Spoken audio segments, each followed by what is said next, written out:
بسم الله الرحمن الرحيم والحمد لله رب العالمين والصلاة والسلام على سيد المرسلين. On continue avec le livre شرح أصول السنة de Imam Ahl al-Sunna wal Jama'a Abi Abdullah Ahmed ibn Hanbal rahimahullah.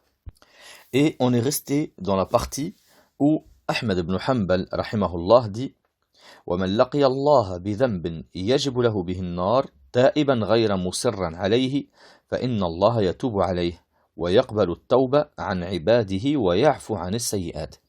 يعني on a parlé de الذنب parce que Ahmed ibn Hanbal dit celui qui rencontre Allah avec un dhanb, un péché. On a parlé de dhanb, on a expliqué qu'il y a les grands péchés, les petits péchés, on a expliqué les choses. On a parlé de c'est quoi un nar dans l'ancien cours. Et aujourd'hui, on va parler de c'est quoi at-tawbah. Mais attention, avant de parler sur at-tawbah, Ahmed ibn Hanbal, il dit تائبا غير مصر عليه. يعني il a fait un péché تائب غير مصر. Al-Musir, c'est celui qui répète le péché constamment. Et le petit péché que tu répètes constamment devient un grand péché. Rappelez-vous, on a dit un principe qui dit la kabira ma'a istighfar wa la saghira ma'a israr. Ça veut dire pas de grand péché s'il y a un istighfar, il y a un pardon, et pas de petit péché s'il y a répétition. Ça veut dire que le petit péché, si tu le répètes tout le temps, il devient un grand péché. Remarquez une chose, Allah dit dans le Coran وَالَّذِينَ إِذَا فَعَلُوا فَاحِشَةً أَوْ ظَلَمُوا أَنفُسَهُمْ ذَكَرُوا اللَّهَ فَاسْتَغْفَرُوا لِذُنُوبِهِمْ. Et ceux que quand ils font un péché, ou ils font du mal à eux-mêmes, yani en faisant le péché, ils évoquent Allah, ils se rappellent d'Allah, et ils demandent pardon pour leurs péchés. وَمَنْ يَغْفِرُ الذُّنُوبَ إِلَّا اللَّهِ. Et qui pardonne les péchés à part Allah? Yani personne ne pardonne les péchés à part Allah. Il a dit وَلَمْ يُسِرُّوا عَلَى مَا فَعَلُوا وَهُمْ يَعْلَمُونَ. Et qu'ils ne restent pas sur leurs péchés à le répéter tout le temps, alors qu'ils savent que c'est haram. D'ailleurs, Ibn Kathir, dans le tafsir de ce verset, وَلَمْ يُسِرُّوا عَلَى مَا فَعَلُوا وَهُمْ يَعْلَمُونَ, Ibn Kathir, il parle de Al-Musir, il a dit وَلَمْ يَسْتَمِرُّوا عَلَى الْمَعْصِيَةِ وَيُسِرُّوا عَلَيْهَا غَيْرَ مُقْلِعِينَ عَنْهَا. يعني il ne reste pas sur le ma'siya à la répéter tout le temps sans s'en éloigner. طيب. Maintenant, celui qui n'est pas musir sur la ma'siya, Ahmed ibn Hanbal, il dit فَإِنَّ اللَّهَ يَتُوبُ عَلَيْهِ. Celui-là, Allah, il lui pardonne son péché. C'est-à-dire que celui qui fait un péché, qui a arrêté de le faire et qui a fait tawbah, Allah il va lui pardonner ses péchés. At-tawbah dans la langue arabe en général ça veut dire al-aouda ou al-rujou' ou al-inaba ou al-nadm. Yani le fait de revenir. Dans la langue arabe c'est ça at-tawbah. Quand par exemple on dit taba min dhanbi, ça veut dire raja'a anhu, il est revenu dessus. Mais la tawbah dans la charia elle a plusieurs tarifs. Par exemple, Abu Hamid al-Ghazali a dit التوبة هو ترك المعاصي في الحال والعزم على تركها في الاستقبال وتدارك ما سبق من التقصير في سابق الأحوال. Dans ce livre Ihya Ulum al-Din, il dit en résumé التوبة c'est le fait de abandonner le péché maintenant et le fait de décider fermement de le quitter dans l'avenir. Et le fait de chercher à ne plus amoindrir l'adoration d'Allah, yani comme tu l'as fait dans le passé. Ibn Hajar, dans Fath al-Bari, il dit At-tawba tark al-dhanb ala ahad al-awjuh. At-tawba, il a dit, c'est le fait de quitter le péché de une de ces manières-là. Il a dit Tark al-dhanb li qubhi wa an-nadm ala fi'li, le fait de quitter le péché par rapport à sa perversité. Et le fait de regretter de l'avoir fait. Wa al-azm ala adam al-aud, يعني le fait de décider clairement de ne pas recommencer. وَرَدُّ الْمَظْلَمَ إِنْ كَانَتْ, يعني si c'est quelque chose que tu as volé ou tu lui rends son bien, celui à qui tu lui as pris son bien. أَوْ طَلَبُ الْبَرَاءَ مِنْ صَاحِبِهَا, et le fait de demander à celui à qui tu as fait un mal, de lui dire voilà j'ai fait ça ou etc. Est-ce que tu peux me pardonner? Il a dit وَهِيَ أَبْلَغُ وُجُوهِ الْإِعْتِذَارِ. وَهِيَ أَبْلَغُ وُجُوهِ الْإِعْتِذَارِ. Attention, la tawbah elle a des conditions. La tawbah, elle a des conditions. La première condition est que tu fais tawbah pour Allah Azza wa Jal. Pour Allah. Allah dans le Coran, في سورة النور, il dit وَتُوبُوا إِلَى اللَّهِ جَمِيعًا أَيُّهَا الْمُؤْمِنُونَ لَعَلَّكُمْ تُفْلِحُونَ. Et repentez-vous vers Allah, tous, ô vous les croyants, peut-être vous aurez la réussite. Ça veut dire que tawba, elle doit être pour Allah. Si quelqu'un, par exemple, je sais pas, il fait beaucoup les péchés, et il y a une femme qui vient elle veut se marier avec lui, une très belle femme et tout, elle lui dit à condition que tu fais tawba par rapport à tel péché. Il dit d'accord, mais lui il a fait tawba pour se marier avec elle. Dans ce cas-là, sa tawba n'est pas valable. Ou alors par exemple quelqu'un qui va cambrioler une maison. Arrivé dans la maison, il trouve la police, il dit astaghfirullah wa atubu ilayh. Alors la seule chose qu'il a empêché, c'est la police dans la maison, sinon il aurait volé. Celui-là, sa tawba n'est pas acceptée et il a le péché du cambriolage. Car si c'était pas la police, il l'aurait cambriolé. Donc première condition, al-ikhlas, la sincérité. Tu dois te repentir pour Allah Azza wa Jal. La deuxième condition, al-iqla' an al-dhanb, le fait que tu t'éloignes du péché. Rappelez-vous, on a dit walam yusirru ala ma fa'alu wa hum ya'lamun. Allah il a dit, ils ne restent pas accrochés à leur péché. Donc al-iqla' an al-dhanb, tu t'en éloignes. Tu arrêtes le péché. Tu peux pas faire tauba et continuer ton péché. Ça, ce n'est pas une tauba. La troisième condition, an-nadam ala ma fat, le regret. C'est-à-dire que quand ils se rappellent du péché, les ulama, ils ont dit, le vrai regret, ils ont dit quand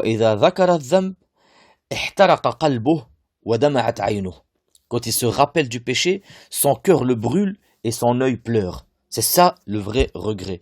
Mais si quelqu'un, il te dit, j'ai fait tauba, mais on s'est quand même bien amusé. Ah là, il se moque de la religion, celui-là. La quatrième condition, al-azm ala alla ya'oud. Il décide fermement de ne plus recommencer le péché. Attention, s'il décide fermement de ne plus recommencer le péché, qu'il a fait tauba, etc., pour Allah, mais que par faiblesse, le lendemain, il a recommencé, et qu'il refait tauba, est-ce que la tauba d'avant, elle est annulée? Non, elle est valable. Et même la tauba d'après, elle sera aussi valable, bi'idhnallah. La cinquième condition, radd al-madhalim. Si tu as volé quelqu'un, tu lui as pris de l'argent, etc., etc., dans ce cas-là, tu dois lui rendre son bien pour que ta tauba soit acceptée. Attention, on a vu des gens voler quelqu'un des grandes sommes et quand on est parti lui parler, on lui a dit écoute, si tu fais tauba, tu dois lui rendre son argent. Il a dit non, je vais faire un hajj et le hajj il va me pardonner. Non, attention, le hajj il te pardonne les petits péchés. Mais les grands péchés sur lesquels tu n'as pas fait tauba, le hajj, il ne te les pardonne pas. Car les grands péchés, il faut la tauba, obligatoirement. Par conséquent, si tu voles quelqu'un, une grande somme d'argent ou une petite somme d'argent, et que tu n'as pas rendu son argent, que lui t'a pas pardonné, wallah, tu peux faire même 1000 hajj. Allah ne te pardonnera pas ce péché tant que lui, il ne t'a pas pardonné. La sixième condition de tauba, an takoun qabla al-gharghara. Avant al-gharghara. Al-gharghara, c'est quand l'âme, elle atteint la gorge et que tu vas mourir, ça y est. Ça y est, tu vas mourir. Les derniers instants de ta vie, tu dis astaghfirullah, c'est trop tard. Le Nabi sallallahu alayhi wa sallam, il dit Inna Allah ta'ala yaqbil tawbat al-abd ma lam yugharghara. Ça veut dire, Allah, il accepte la tauba de quelqu'un tant que ma lam yugharghara, tant que ça y est, son âme, elle va sortir. Et que les derniers instants de sa vie, certains ulama, ils ont dit le gharghara, quand son âme elle atteint sa gorge, on entend une sorte quand il respire, ça fait comme un bruit de gargari. C'est à ce moment-là que son âme elle va sortir. D'ailleurs, les ulama, ils ont dit al-gharghara hiya hashrajat ar-ruh fi as-sadr. C'est quand le ruh dans le torse, elle commence à faire un bruit. Lisez par exemple, si vous voulez, le Ma'arij al-Qaboul. Ma'arij al-Qaboul de Sheikh, le grand savant al-Hafiz al-Hakami. Il y a un poème, il dit dedans وتقبل التوبة قبل الغرغرة كما أتى في الشرع المطهرة. Il en parle aussi dans son poème. Et la dernière condition, أن تكون قبل طلوع الشمس من مغربها. Elle soit avant que le soleil sorte de son couchant. C'est-à-dire que le jour du jugement, le soleil va sortir de son couchant. Même si tu n'es pas mort ou tu n'es pas en cas de gharghara, etc., etc., si le soleil sort de son couchant et tu te rends compte que tu as fait des péchés, que tu étais sur le kufr, que tu étais sur ci, à ce moment-là, tauba, elle n'est plus acceptée. Car dans un hadith sahih, dans Sahih Muslim d'ailleurs, le Nabi sallallahu alayhi wa sallam قال من تاب قبل أن تطلع الشمس من مغربها Tab Allahu alayh. Celui qui fait tawba avant que le soleil sorte de son couchant, celui-là, Allah lui pardonne. Yani, si tu fais tawba après, c'est trop tard. D'ailleurs, dans le verset في سورة النساء où Allah Azza wa Jal il dit إنما التوبة على الله للذين يعملون السوء بجهالة ثم يتوبون من قريب فأولئك يتوب الله عليهم وكان الله عليما حكيما. Ce verset-là, qu'est-ce qu'il veut dire? إنما التوبة على الله. Allah, il va pardonner à qui? للذين يعملون السوء بجهالة. Attention, il n'a pas dit للذين يعملون السوء بجهل. Pour ceux qui font les péchés بجهالة, pas بجهل. الجهل هو عدم الإدراك بالكلية. الجهل, c'est l'ignorance. Quelqu'un, il ne sait pas. هذا, il n'a pas de péché.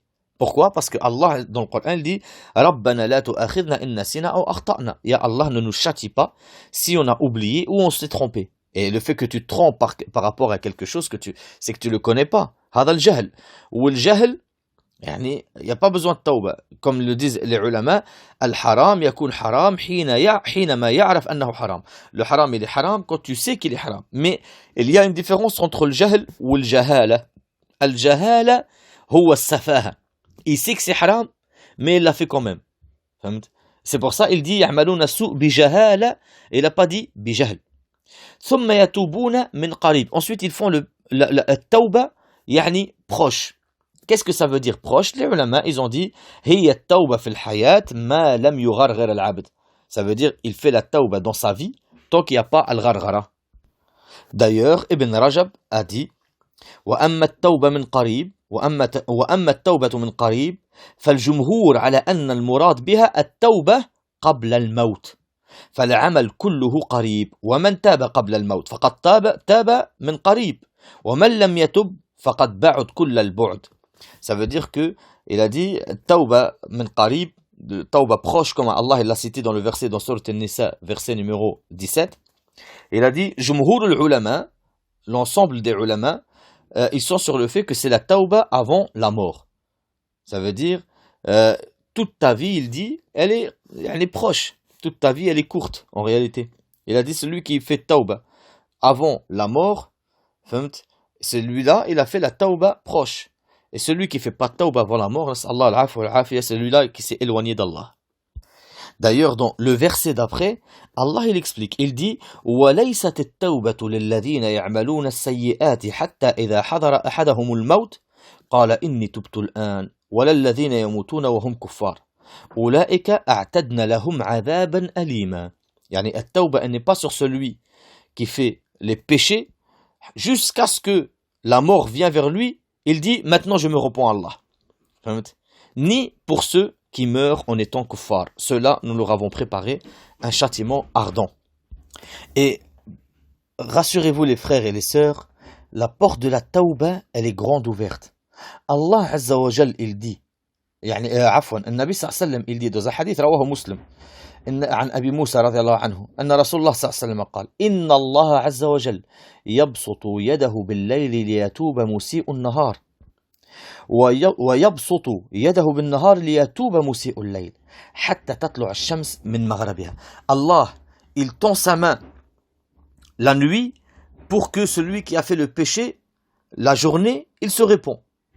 Et il tend sa main la journée pour que celui qui a fait le péché la nuit se répond. Yani Allah, il te cache tes péchés le jour, il te cache les péchés de la nuit. Yani si tu as fait des péchés cette nuit, le lendemain, Allah il te préserve la journée, il te cache ses péchés. Et ainsi de suite. Et la journée, pareil. Dans un autre hadith, عن صفوان بن عسال رضي الله عنه, النبي صلى الله عليه وسلم il a dit إن من قبل المغرب لبابا مسيرة عرضه 40 عاما أو 70 سنة فتحه الله عز وجل للتوبة يوم خلق السماوات والأرض فلا يغلقه حتى تطلع الشمس منه. يعني il a dit من قبل المغرب يعني du côté du coucher du soleil, il y a une porte à la largeur de 40 ans et ou de 60 ans. Il a dit cette porte-là, Allah il l'a ouvert Azza wa Jal pour le repentir de tous ceux qui se repentent à Allah. Et il a ouvert cette porte-là depuis qu'il a créé les cieux et la terre. Et il ne fermera cette porte que quand le soleil se lèvera du couchant. Mais attention, On a dit Allah Azza wa Jal, il te pardonne les péchés. Celui qui fait les péchés, Allah lui pardonne. Mais il y a des gens, ils se vantent de leurs péchés. Ça veut dire que Allah, quand toi tu te réveilles la journée et que tu as fait des péchés la nuit, Allah il va te les pardonner. Mais il y en a, ils se réveillent la journée et se vantent des péchés. Yani, il va passer par exemple, et on le voit aujourd'hui, malheureusement, Allah, malheureusement, quelque chose qui attriste le cœur. Quelqu'un qui a passé toute la nuit à boire de l'alcool et à faire la fornication, le lendemain, il va aller vers ses amis et s'en vanter. Hier, j'ai passé la soirée avec une fille, elle était belle, on a fait ci, on a fait ça, on s'est déchiré, on s'est ci. Comme le langage des quartiers. Il se vante du haram. Il se vante d'avoir transgressé Allah Azza wa Jal. Il se vante d'avoir obéi au shaitan toute la nuit. Celui-là, Allah ne lui pardonne pas ses péchés la journée. Car le Nabi sallallahu alayhi wa sallam, dans un hadith muttafaq alayh, le Nabi il dit Kull ummati mu'afa illa al-mujahirin. Wa inna min al-mujahara an ya'mal al-'abd bil-layli 'amalan thumma yusbih qad satarahu rabbuh fayaqul ya fulan قد عملت البارحة كذا وكذا وقد بات يستره ربه ويصبح يكشف ستر الله عنه. يعني النبي صلى الله عليه وسلم il a dit toute ma communauté ils seront épargnés mu'afa يعني pardonnés sauf le mujahirin يعني ceux qui les divulgueurs. Il a dit et parmi la divulgation le fait que l'adorateur il fait un acte, il fait un péché la nuit et quand il se réveille le matin Allah il va le préserver. Il va le préserver et lui il va se réveiller et dire oh telle personne, j'ai fait ceci, j'ai fait ceci hier, alors que Allah il a passé la nuit à le préserver et lui il dévoile ce que Allah l'a préservé. Il n'est pas mu'afa, il ne sera pas préservé. Il ne sera pas préservé. Il est en train de s'humilier tout seul. Bien sûr c'est un grand mal. C'est un grand mal. On a dit Allah ne va pas lui pardonner bien sûr parce qu'il n'a pas fait de tawbah. Parce qu'il il a fait le contraire de la tawbah. Au lieu d'avoir honte, de regretter son péché, il est parti s'en vanter. C'est normal que Allah ne lui pardonne pas. Mais si par la suite il fait tawbah, Allah il va lui pardonner, mais il ne sera pas préservé car il a dévoilé les péchés à tout le monde. D'accord? Et attention, les jeunes surtout, celui qui se vante des péchés, ça prouve la perversité de son cœur. Ça prouve à quel point son cœur il est pervers. Car pour lui, le haram, il est devenu quelque chose duquel il veut se vanter. Et ça prouve réellement la perversité du cœur de la personne. Et malheureusement, en plus de ça, il rend le péché facile à faire. Parce que les autres, ils vont...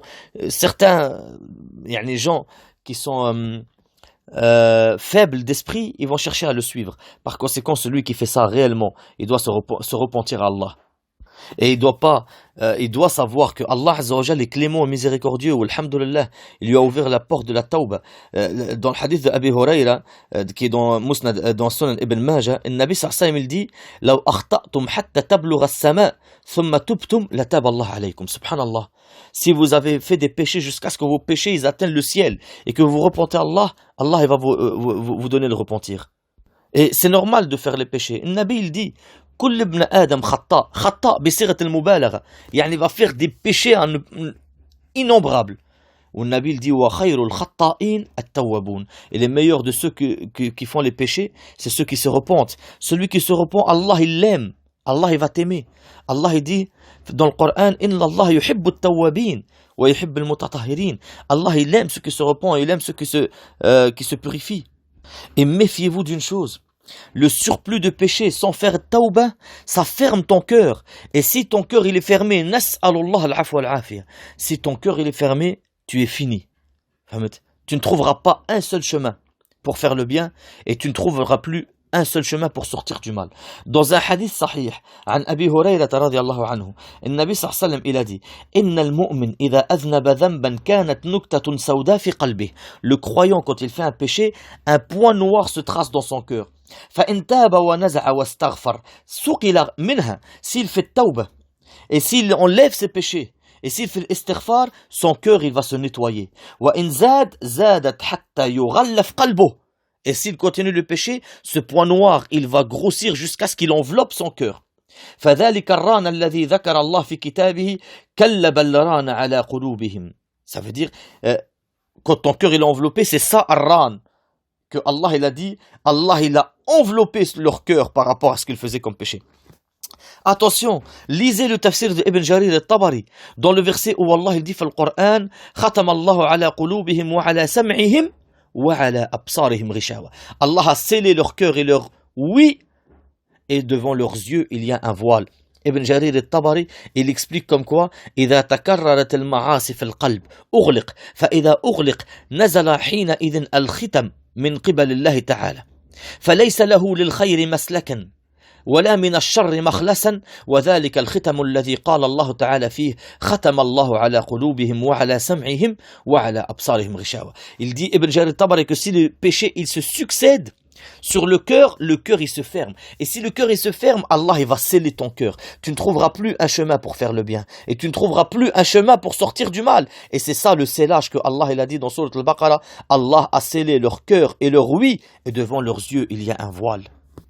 Mais attention, si tu as fait un péché devant tout le monde, tu dois, quelqu'un que tu as humilié devant les gens, ou etc., celui-là, non, tu dois faire tawbah devant les gens, pour que les gens reconnaissent que tu lui as fait du mal. C'est pas tu lui as fait du mal, tu as menti sur lui, tu as fait la médisance sur lui, et tu fais la tawbah en cachette, et tu laisses les gens parler sur lui, etc. Non, si tu as fait cette tawbah, ce péché qui a été propagé devant les gens, tu dois faire la tawbah devant les gens, devant qui tu as propagé. النبي صلى الله عليه وسلم والحديث عن معاذ بن جبل رضي الله عنه il est dans الطبراني que Cheikh Al-Albani il a dit il est hasan li ghayrihi. النبي صلى الله عليه وسلم il dit عليك بتقوى الله ما استطعت, crains Allah tout ce que tu peux, واذكر الله عند كل حجر وشجر, et évoque Allah même vers chaque pierre et chaque arbre. وما عملت من سوء فأحدث له توبة, et tout ce que tu fais de péché fais une tawbah. Il a dit السر بالسر والعلانية بالعلانية, ce qui est caché, tawbah caché, et les péchés dévoilés, tawbah dévoilés. Et on doit se repentir les frères et se réjouir de la miséricorde d'Allah. Allah arhamur rahimin, wallah khayrul ghafirin. Où le Nabi sallallahu alayhi wa sallam a dit At-ta'ibu min adh-dhanb kaman la dhanba lah. Allahu akbar. Celui qui se repent d'un péché, c'est comme s'il n'a pas de péché. Toute ta vie tu fais les péchés et tu te repens d'un péché et Allah il te pardonne. Rien que ça, ça nécessite que tu remercies Allah jour et nuit pour sa clémence et sa miséricorde envers nous. Et sachez que le pilier de la tawbah, c'est le regret. C'est le regret, ce n'est pas de se moquer de l'islam en disant je fais tawbah mais on s'est bien amusé. النبي صلى الله عليه وسلم حديث عن حميد الطويل قال قلت لأنس بن مالك أقال النبي صلى الله عليه وسلم الندم توبة قال نعم. Humayd al-Tawil, il a dit, j'ai demandé à Anas ibn Malik, est-ce que le prophète réellement, il a dit, le regret c'est une tawbah? Anas ibn Malik lui a dit, oui, il l'a dit. Donc le problème, ce n'est pas de faire les péchés. Kul bani Adam khata, tout le monde fera le péché. Le problème, c'est de ne pas faire tawbah. Hada, c'est le problème. Tout le monde fait les péchés. Et même si Allah, il aime pardonner. Au point que le Nabi sallallahu alayhi wa sallam a dit dans Sahih Muslim, Walladhi nafsi biyadih, law lam tuznibu, la dhahaba Allahu bikum. وَلَجَاءَ بِقَوْمٍ يُذْنِبُونَ فَيَسْتَغْفِرُونَ اللَّهَ فَيَغْفِرُ لَهُمْ. Il a dit, et je jure par celui qui tient mon âme entre ses mains, si vous ne faisiez pas les péchés, Allah il vous aurait enlevé. Et il aurait ramené un peuple qui font les péchés, qui demande à Allah pardon pour que Allah il leur pardonne. Tout le monde fait des péchés. Tout le monde. Mais le problème, c'est que si tu fais le péché, est-ce que tu vas être parmi at-tawwabin ou al-musirrin, al-mujahirin? Et arrêtez de dire, non, Allah, il faut déjà que je fasse ci, il faut déjà que je fasse ça. Moi, je ferai la salat quand j'arrêterai de faire mes péchés. Tu n'arrêteras jamais de faire tes péchés. Si on attend d'arrêter de faire les péchés pour faire salat, aucun d'entre nous ne fera jamais la salat. Fais-le un petit pas pour Allah. Allah, il en fera beaucoup pour toi. Dans un hadith sahih, rawahu Ahmed, والشيخ الألباني إلى حديث صحيح عن شريح عن ابن الحارث قال سمعت رجلا من أصحاب النبي صلى الله عليه وسلم يقول قال النبي صلى الله عليه وسلم قال الله عز وجل يا ابن آدم قم إلي أمشي إليك وامشي إلي وهرول إليك. Allah il dit ô fils d'Adam, lève-toi pour moi, je marcherai pour toi. Et marche pour moi, je me presserai pour toi. Par conséquent, fais un tout petit pas pour Allah, et Allah il va en faire des grands pour toi. Et sache que Allah il aime tellement ta tawbah, il en est heureux. Allah il ressent la joie. Allah il ressent la joie. Dans un hadith sahih dans le Bukhari Muslim, عن أنس بن مالك رضي الله عنه النبي صلى الله عليه وسلم il dit لله أفرح بتوبة عبده من أحدكم سقط على بعيره وقد أظله بأرض فلات. فهمت؟ Allah il est plus heureux par le repentir de l'un d'entre vous que si quelqu'un il tombe de son chameau sur lequel il y avait tous ses bagages, sa nourriture et son eau, dans une terre déserte et aride. Son chameau il s'enfuit, il croit qu'il va mourir et ensuite son chameau il revient vers lui. Tu vois la joie que tu ressens? Allah il est plus heureux que ça quand toi tu fais la tauba, mon frère ou ma sœur.